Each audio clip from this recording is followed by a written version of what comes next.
Good evening to the community of Tibetians around the world. You are welcome once again to Freedom for Humanity. I am Olonolu Hayende, also known as Sapphire Jua, one of the economic developer within the Kringle community. Guys, we need to wake up, especially doing this broadcast to encourage and to challenge the Nigerian TBC as a whole. We need to wake up. I congratulate us and salute all our efforts in time past. Don't forget, Nigerian has always been in the forefront. We have the number. Guys, let us not relent on our horse. We need to get it done as fast as possible. We need our own food subsidy center as fast as possible. Guys, we can make it. We can get it done. To get 1,000 PID members within the locality is easy.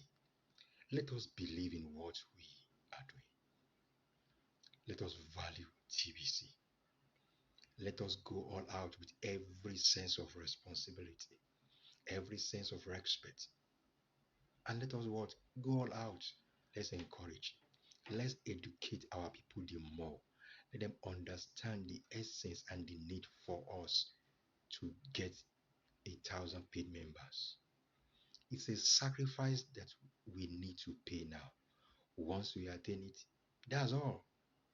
Guys, yes, 50% of our food cost will be off, and we will all be better for it. I'm doing this quick one just to encourage every one of us that we need to go all out. Let's encourage all old TVisions. Let's bring in new members and let us get it done. We need to get it done. 1,000 paid members within different localities, we can make it.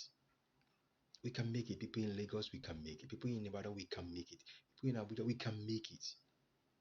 Port Harcourt, everywhere we can make it. Let's get it done. Yes, let's get it done. Don't let us think of any form of impossibility. It's not in our dictionary. We are strong people, we are strong nation. So guys, let us build this community again and let us bring this food subsidy sector fast to our community. I love you all. Thank you. I want you to like this broadcast and subscribe to any other ones. Thank you.